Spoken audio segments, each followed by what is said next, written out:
Well, good afternoon, everyone, and welcome to our Southern Fire Exchange webinar.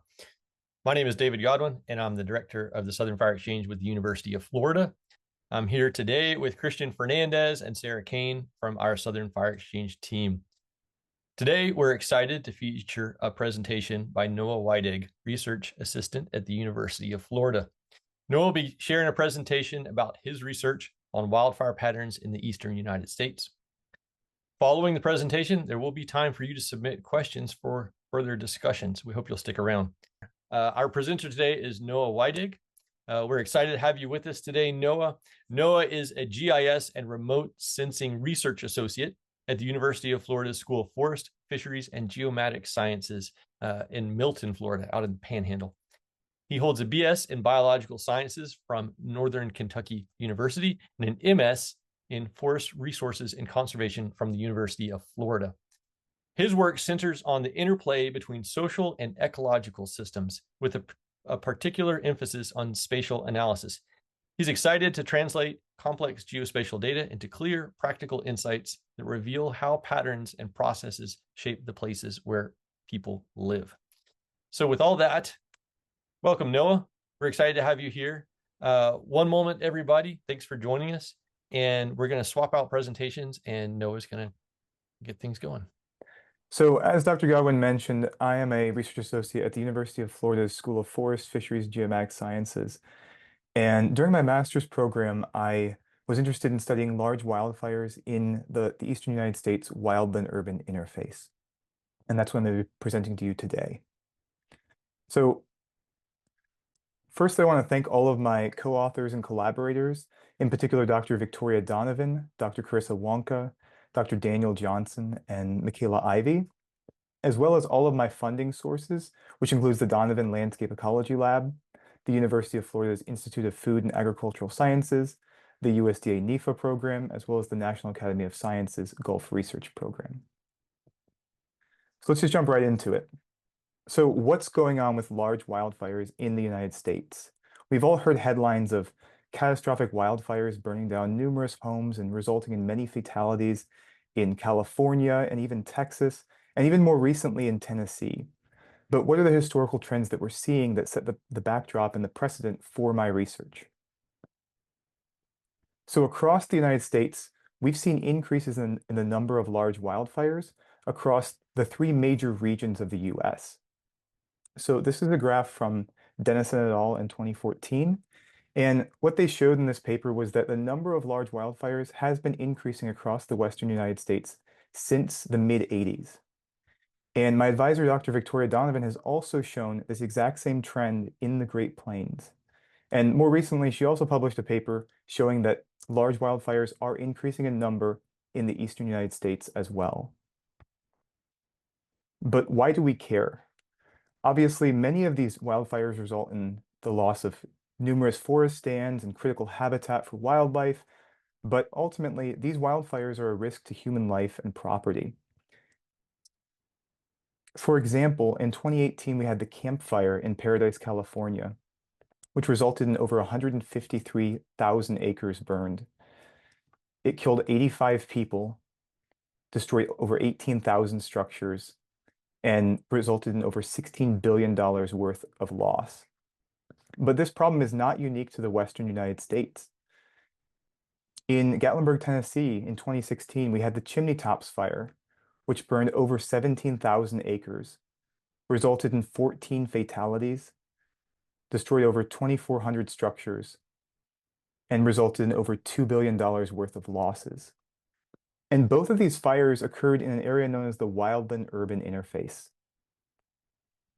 So the Wildland-Urban interface is often just abbreviated as the WUI, and I'll be using that throughout this webinar. And it's defined as the intersection between human development and wildland vegetative fuels. And it's a very complex social ecological system, which means that it lies at the center of social, political, ecological systems. But one of the main things that we talk about when we discuss the WUI is wildfire risk, and that's what we're going to focus on today. So the WUI occurs where houses border upon wildland vegetation. So in this example, we've got a neighborhood here on the left with a decent number of homes and a dense forest or shrubland or whatnot. And this creates a scenario of high wildfire risk because you have lots of human activity coming from this neighborhood, which can increase ignition potential. And when you couple that with increased fuel load in that forested, vegetated area, it results in high wildfire risk. Now, the WUI can also occur where houses intermingle with wildland vegetation. So in this example, we've got a number of homes that are mixed in within a forest, and this also creates a scenario of high ignition potential and a lot of fuel. And many of you probably live in the WUI. If you live in an area that has a dense vegetation as well as a decent number of homes, you should probably be concerned about this problem because it is very prevalent. So if we examine some of the historical trends in the WUI across the United States, we see some unique patterns. So this is a map from the Silvis lab showing where the WUI is located across the United States in 1990. And the orange and yellow represent WUI. The dark green represents more vegetated areas. The lighter tan represents low density low housing density areas, as well as low vegetation. And then the red is our urban centers. And although we see some dense pockets of WUI through Seattle and San Francisco, Los Angeles, and even Denver, by and large, most of the WUI in the United States is concentrated through the eastern United States. If we zoom into an area in the eastern US, this is an area outside of Hickory, North Carolina in 1990. And we see that orange and yellow, that WUI, represents a pretty large proportion of this area.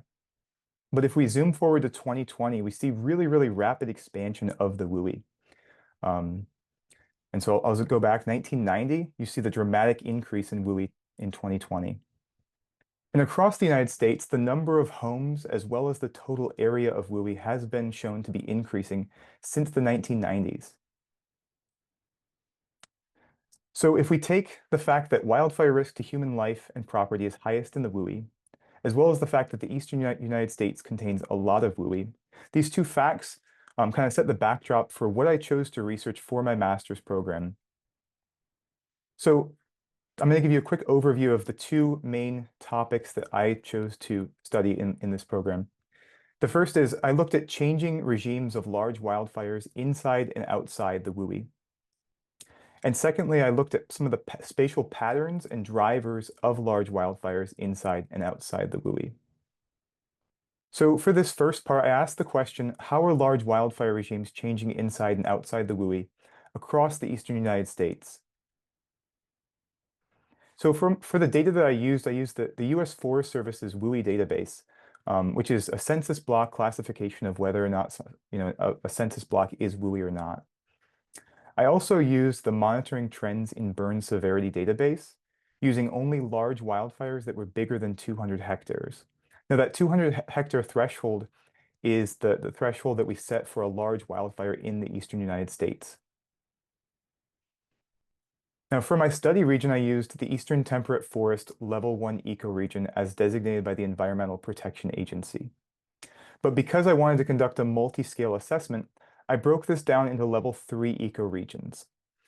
And just take a quick moment to look at this map and see where you're located relative to the eastern US so that you can kind of look at what your risk is further down in the presentation. So I mentioned this term fire regime, and if you haven't heard that term before, it just refers to a pattern of fire across space and time. And so I chose in this first part to study 4 fire regime characteristics. In particular, I was interested in knowing the number of large wildfires in a given region. I also assessed the total area burned by large wildfires across each region, the average size of wildfires, as well as the seasonality of these fires, so when they occur throughout the year. So some of my results. How has the WUI changed over time across the eastern United States? So this is a graph showing decade on the x-axis and percent WUI area on the y-axis, and that's in the eastern United States specifically. So in 1990, we see that the WUI covered about 17% of the eastern United States by land area. But by 2020, that number had risen to over 22%, which constitutes a 29% relative increase. Now, if we break this down into level 3 ecoregions, we see some unique spatial patterns emerging. So in 2020, this is the WUI in 2020, and the color represents the darker colors represent a higher proportion of WUI within a given region. And we see that the majority of WUI in 2020 is concentrated sort of through the central and northeastern regions. Now, in terms of WUI growth across these level 3 ecoregions, we see that the ecoregions that experience the highest WUI growth occurred in those northwestern, central, and then southwestern regions of the eastern US. So what's going on with wildfires in the WUI across the eastern US? Well, what I found is that 45% of all large wildfires burn some portion of the WUI across the eastern US. These WUI wildfires accounted for 55% of the total area burned by large wildfires. Wildfires that burned in the WUI were actually 31% larger than those that burned outside the WUI. And WUI wildfires mostly burned in the fall or just the later part of the year. So if we break this down again into level 3 ecoregions, we also see some unique spatial patterns emerge. So this is a map showing the number of large wildfires that occurred in each region. And what we're seeing is that most wildfires that burned in the WUI occurred in the central Appalachian region. And then secondarily, we see quite a few large wildfires burning in the WUI in the southern coastal plains region. But if we look at wildfires outside the WUI, we see that the southern coastal plains contains a lot more of those fires. And then the total area burned actually mirrored the same pattern, so I won't show you those graphs. But to me, that indicates that the total area burned is a product of the number of large wildfires and not necessarily their average size. Now, in terms of average size, what I found is that the largest wildfires that burned in the WUI occurred in sort of those southeastern and then southwestern ecoregions. For wildfires outside the WUI, we actually saw that same pattern, although it was a little bit less pronounced. Like I mentioned, wildfires outside the WUI were actually smaller than those inside the WUI.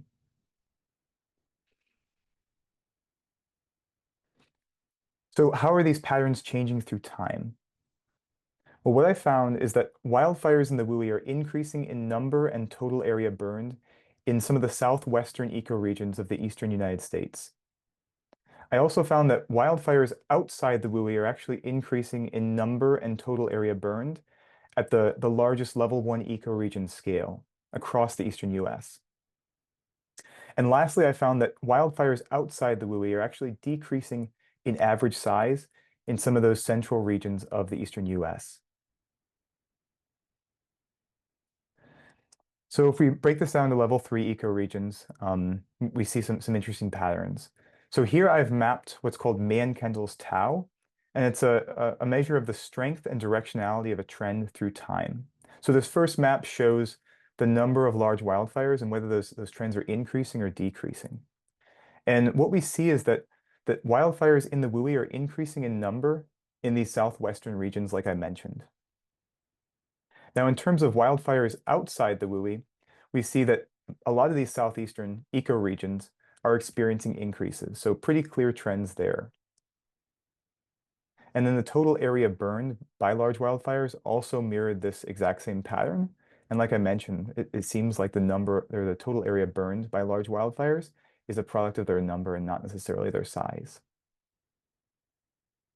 In terms of average size, we don't see a whole lot of changes in the WUI. There are some ecoregions that are experiencing strong increases and decreases, but no clear spatial pattern. But if we look at wildfires outside the WUI, we see that these fires are actually becoming smaller in these central and kind of up towards the northeast, those regions.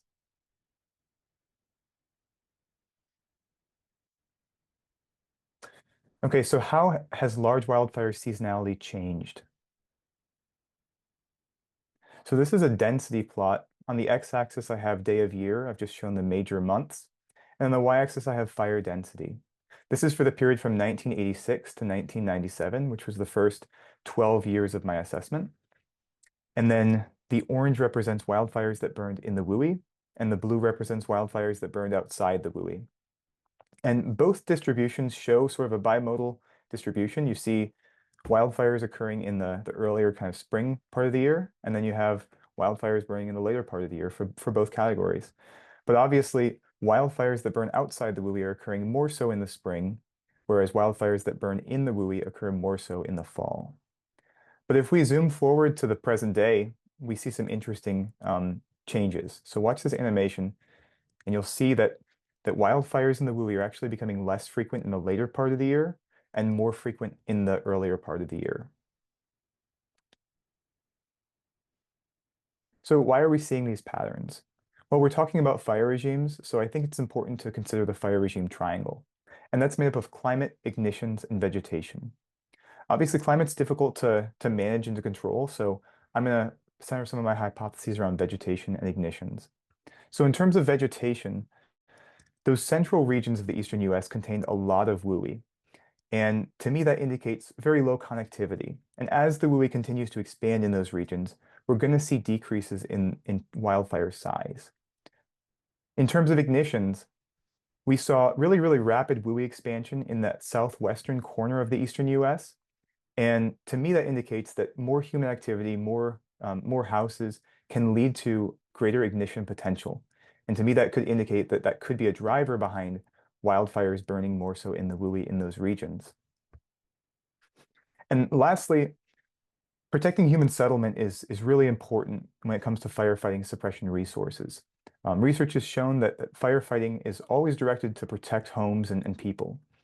And so it makes sense that while we're doing a good job keeping wildfires out of the WUI across most of the eastern US, we are seeing increases outside the WUI.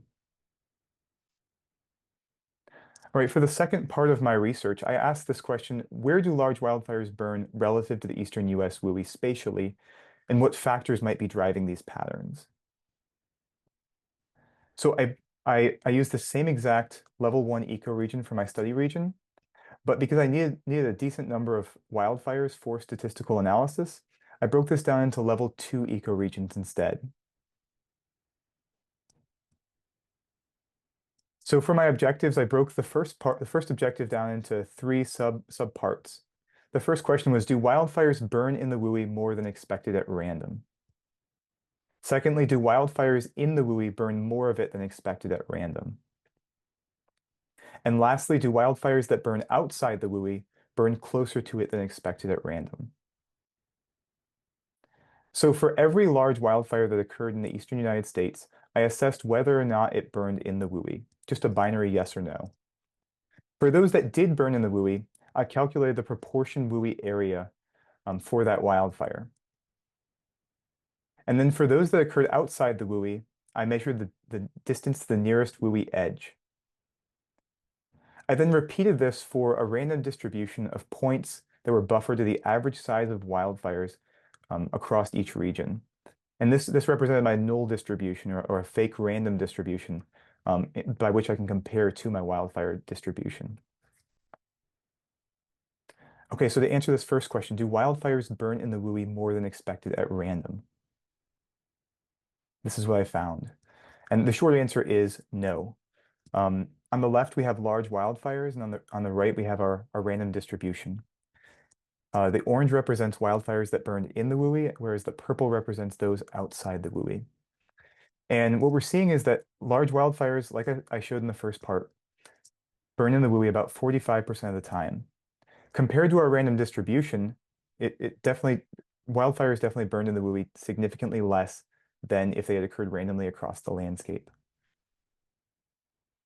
I also found this exact same pattern at the level 2 ecoregion scale, and all of these trends were statistically significant. Now, to answer this next part, do wildfires in the WUI burn more of it than expected at random? The short answer here is no as well. So this is a density plot combined with a box plot. On the x-axis, I have percent WUI area burned, and on the y-axis, I have density. The red represents my actual wildfires, whereas the blue represents my random distribution. And so what we're seeing is that wildfires that do burn in the WUI actually burn a smaller proportion of it than expected at random. And this trend was statistically significant. Now, at the level 2 ecoregion scale, I found the same exact pattern, and all of these trends were statistically significant. Now, to answer that third part of my first objective, do wildfires outside the WUI burn closer to it than expected at random? The short answer here is yes. So what I found is that wildfires that burn outside the WUI do burn closer to the WUI than expected at random. So on the y-axis, I have distance to WUI, and you can see that that red line is closer to 0 than the blue line. And this trend was statistically significant. I found the same pattern in two of my level 2 ecoregions, except in the southeastern USA plains. There was no statistical difference between them, these two distributions, although obviously they do look a little bit different. So in summary, I found that fewer wildfires burn in the WUI than expected at random. Wildfires in the WUI burn a smaller proportion of the WUI than expected at random. And that wildfires outside the WUI burn closer to it than expected at random. So for the second objective of the second part, I asked the question, what social and ecological factors are driving the patterns we just saw? So that binary WUI status, proportion WUI, and distance to WUI. So I went about this by using these three variables as dependent variables in a series of generalized linear models, using a variety of different social and ecological independent variables. I then created a candidate model set based on some a priori hypotheses around why I thought wildfires would or would not be burning in the WUI. I then used model selection to figure out which model best explained my data. So for those independent variables, the first one that I chose to use was woody cover. And higher levels of woody cover equate to more fuel on the landscape. And to me, that indicates that if you have more fuel, it's going to make that fire more difficult to suppress and potentially lead those fires to burn in the WUI more often. Now, I thought weather and climatic variables are important for predicting wildfires in the WUI. So higher wind speeds can lead to a wildfire, to increased fire behavior, potentially leading these fires to burn more so in the WUI. And then drier conditions from lower precipitation and lower fuel moisture levels can also make these fires more difficult to suppress. Now, suppression resources, firefighting suppression resources are important to consider when we talk about wildfire occurrence and modeling that. And so I chose to use this preparedness level variable, and it's a temporal proxy for federal firefighting suppression resource strain. And I also used the density of fire and EMS stations around each of my fires to kind of give a spatial proxy for how many suppression resources are in a given area to get to a fire and put it out. Now, roads are also really important when talking about wildfire occurrence. Roads can increase and decrease wildfire occurrence in a number of ways. For one, more roads can increase the accessibility of firefighting suppression resources to a fire, potentially allowing firefighters to put out a fire faster. Roads can also break fuel continuity. So as a fire burns, it's going to eventually encounter a road, and that road can hinder wildfire spread. And lastly, roads can increase ignition potential. Oftentimes, roads bring human activity, and so as people are driving along roads, you get more potential sparks from chains dragging and cigarettes being thrown out the window. And so this can also increase wildfire occurrence. So to answer this first, to answer this first part of this first objective, what factors drive whether wildfires burn in the WUI? So my global model containing all of the variables that I just talked about best predicted this relationship. Now, I'm not going to show you the entire model, but I'm going to show you two relationships that I found of particular interest as it relates to management and weather. So on the left here, we have woody cover. The asterisk indicates statistical significance. And that y-axis, we have probability of a wildfire burning in the WUI. And so what I found is that wildfires are more likely to burn in the WUI at higher levels of woody cover, so more fuel. On the right, we see precipitation. And so here I found that wildfires that burn in the WUI are more likely to occur at lower levels of precipitation, so generally drier conditions.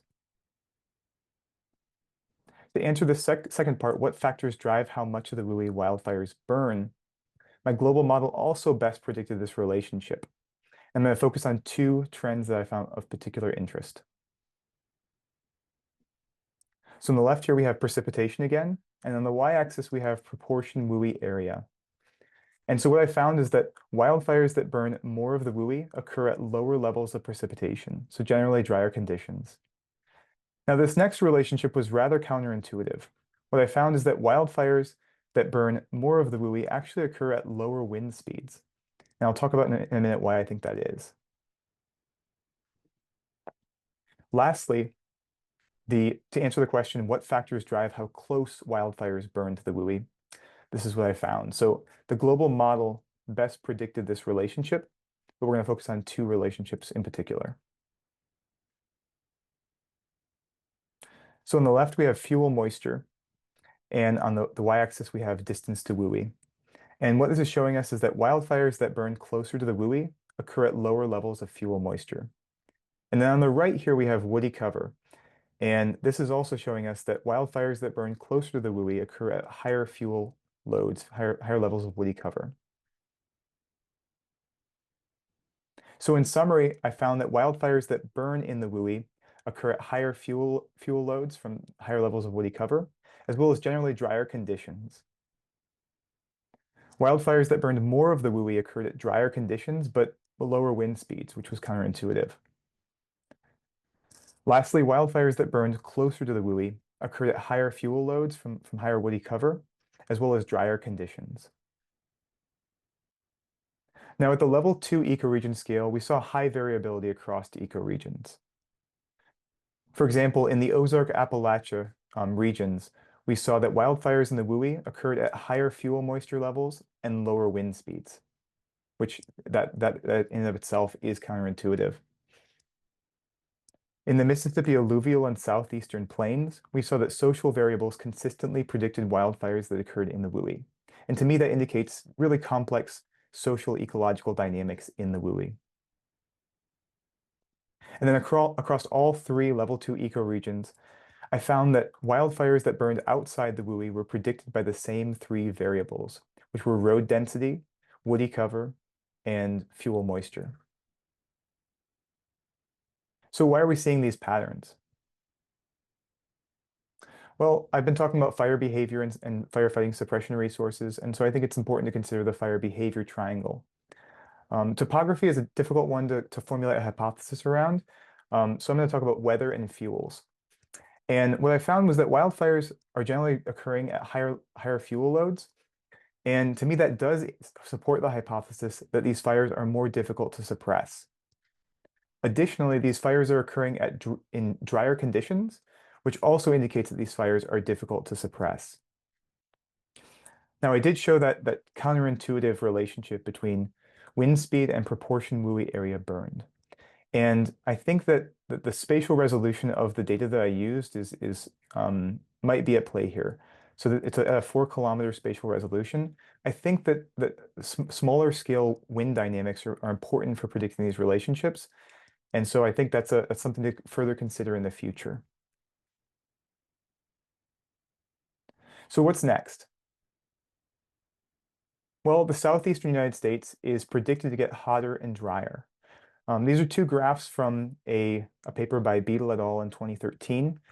The top map shows the difference in mean January through June maximum daily temperature.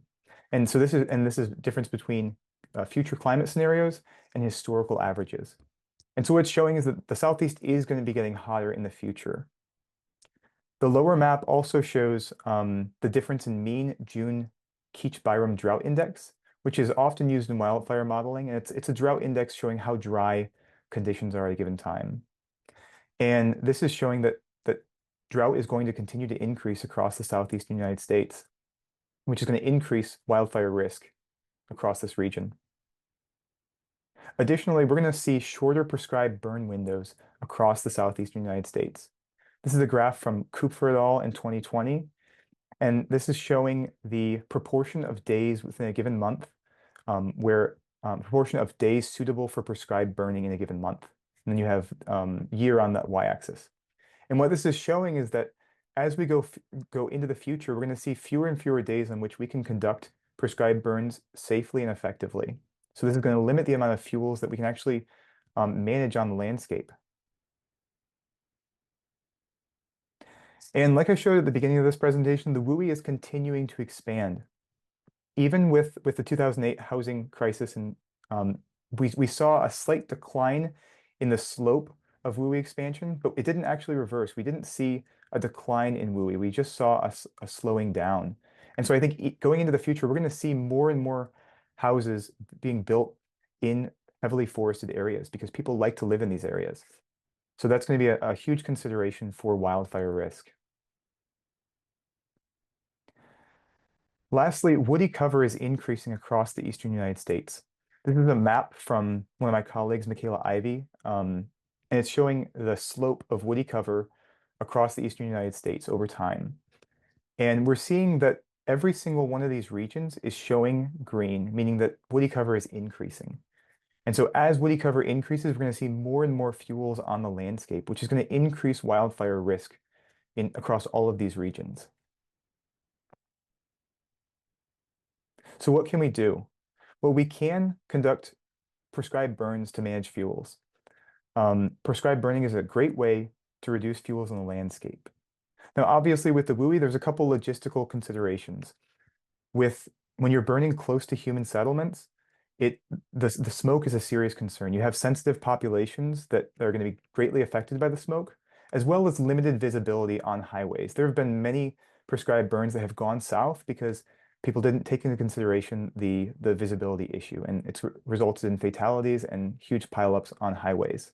So just some considerations when we think about burning in the WUI.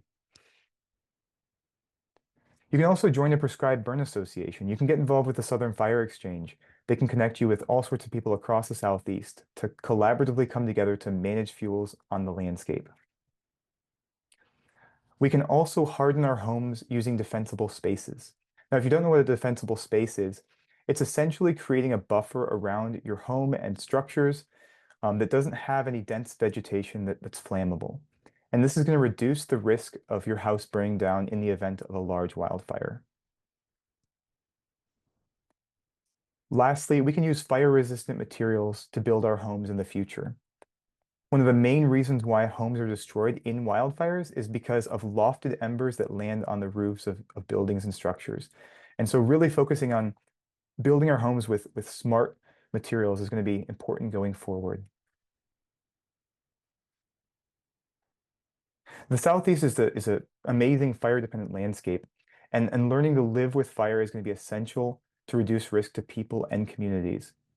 When we work with fire instead of against it, we can create safer, healthier forests and a more resilient landscape. Thank you everyone for attending this webinar. If you'd like to connect with me, you can visit my personal website. My email is also listed.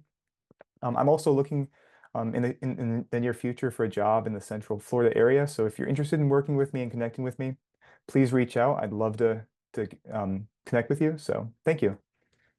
All right. Well, thank you very much for joining us. If you joined us during the presentation, my name is David Godwin, and I'm the director of the Southern Fire Exchange with the University of Florida.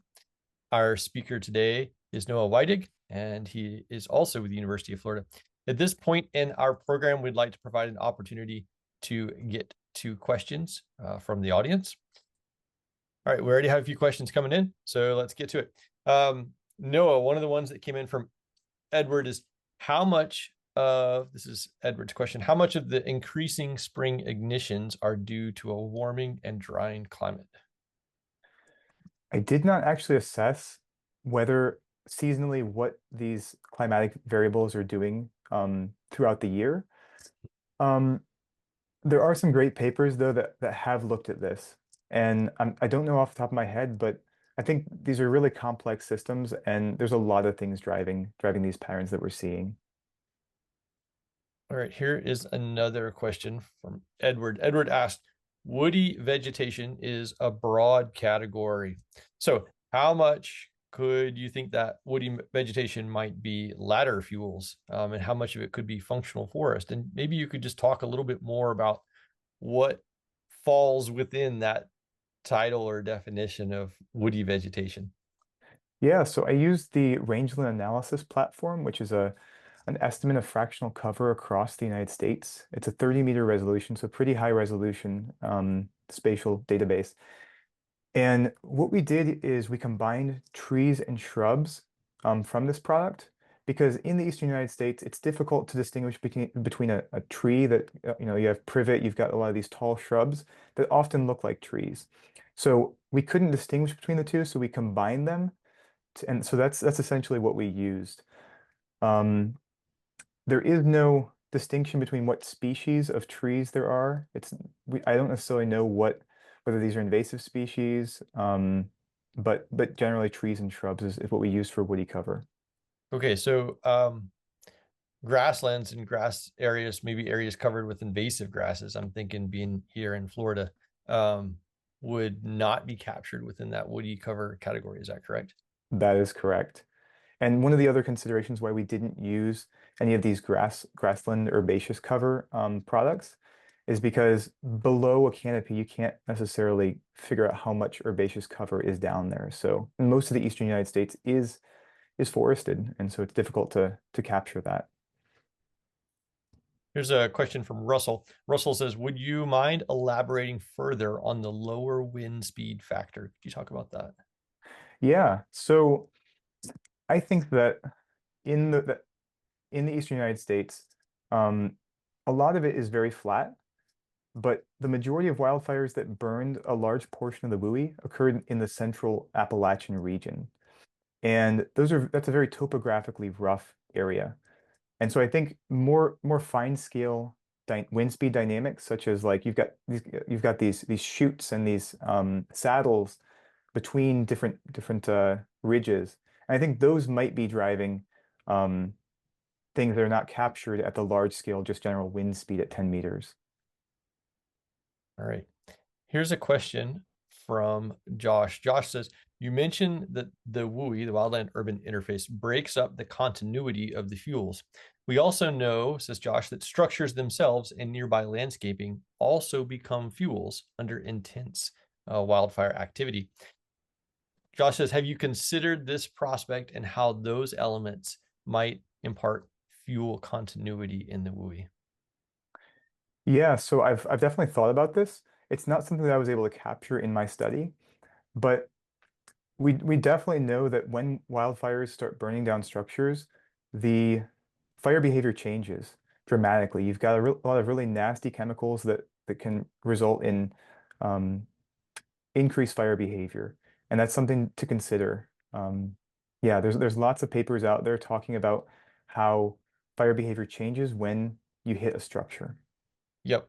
As wildland fires move into developed areas, it definitely a lot of it seems like the research is moving towards the structures themselves become the dominant carriers of fire through ember storms and whatnot. And there's certainly studies that have shown where fires have moved from the wildlands into WUI areas, and there's planted vegetation that's unburned, and it's the structures themselves that are carrying the fire that are burning.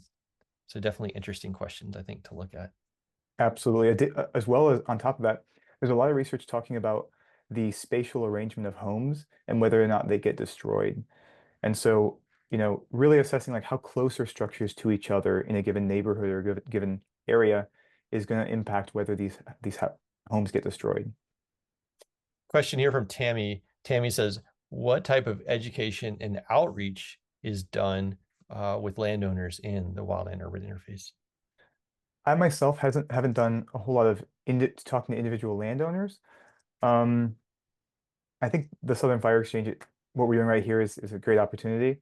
Um, there are community programs to get individual landowners on the same page about all this stuff. Um, if you look into FireWise communities, that's a program that's focused on creating evacuation routes and preparing for wildfire risk as a community. So I definitely encourage you to check out FireWise communities. Yeah, the NFPA, National Fire Protection Association, runs and coordinates the Firewise program, Firewise USA, and they have tons of resources for landowners, homeowners, communities, all the way up to outreach folks, extension professionals, organizers who want to put together programs to talk about fire in the wildland-urban interface. We have a question here from Elizabeth. Elizabeth says, I didn't hear cultural burning or tribal engagement mentioned in your list for mitigating wildfire risk, but those are crucial components of fire management. What role do you see these playing in fire in the Southeast and in your research in the wildland-urban interface? Good question. Yeah, so I did not assess cultural burning or prescribed burning. The wildfires that I specifically assessed in this study were only large wildfires, meaning that they were unintended ignitions. Across the eastern United States, there's not quite as much tribal land as the western United States, but I think it is something very important to consider. Um, so I've not looked into it, but I think that's a great area of research going forward. All right, it looks like we have gotten through the questions. I see Zach. I hope that we were able to get to your question about woody cover appropriately. I think we got to that. And the definitions of woody cover. Last question I think I have for you, Noah. I was thinking about as you were going through your presentation, and a lot of this fire data comes from the MTBS data set. And you said that these are 200 hectare or larger fires, which back of the napkin is roughly 500 acres in the eastern US. Do you have thoughts as to if you looked or had the ability to look at fires at a smaller spatial scale, less than 500 acres, which I don't know, but I would assume is probably a greater distribution of our overall number of fires in the eastern US. Do you think that's a possibility looking ahead? And what kind of things do you think you might be able to tease out with a data set of smaller fires? Yeah, so I've actually used Kieran Short has the fire occurrence database for the US. It's curated by the USDA, and they have wildfires, pretty much all the small wildfires that have occurred across the United States. One of the issues, though, is that it's temporally and spatially, there's some inconsistencies because these fires aren't being reported all the time. You'll see, in one state, you'll see lots and lots of fires, and right across the border, there's no fires. And we know that's not what's happening. Um, so I think, and so that makes it difficult to assess trends over time. But my hypothesis is that as the WUI continues to expand across the eastern US, we're going to see more and more small fires because these fires are being limited by things like roads and development and all these things. And I've done a little bit of preliminary assessment, and I can't say for certain, but I think that the number of small fires seems to be declining, or sorry, it seems to be increasing, rather. Mhm. Interesting. I feel like that aligns with some of the work that we've seen from Mike Stambaugh and others who are doing tree ring fire history studies. And Hmm. they are looking back. They're using tree rings and fire scars on trees to build up a picture of fire history at local areas and then drawing conclusions across broad areas, looking back hundreds of years, right? And one of the kind of take home stories from their work is that as people move and in and out of areas, so do changes in fire regimes and so does fire occurrence. And so as new people, as populations boom and people move in, fire tends to go up. And as areas become depopulated or people move out, fire occurrence goes down. So it sounds like that may align with what you're thinking here from this data set. Absolutely. And I actually used that data set to look at whether these fires were human ignited or naturally occurring from lightning. Mhm. And I think across the eastern United States, I think it's like 87% of large wildfires are human ignited. And I think that the smaller fires are probably even higher. Awesome. Well, thank you so much, Noah. I'm going to bring up our last slide here. If anybody has questions for Noah and would like to continue this conversation and reach out to him, or if you have if you're looking for opportunities going forward, please feel free to email him to reach out. Thank you all for the questions that we were able to get through. Noah, do you have any final comments or remarks that you would like to share with folks today? Absolutely. I think the future is uncertain, but collaborative and proactive preparation for wildfire is definitely the surest way to create resilient landscapes and protect human life and settlement. Excellent. Good words. So thank you so much for joining us today. Today's webinar was recorded and it will be archived for later viewing on our Southern Fire Exchange YouTube channel. So with that, thank you, everyone. Thanks, Sarah and Christian, and especially Noah. Thanks for all the time you put into this program and into this presentation. We hope that this webinar will be useful in your future fire management programs, and have a good afternoon. Thank you, David. Thanks.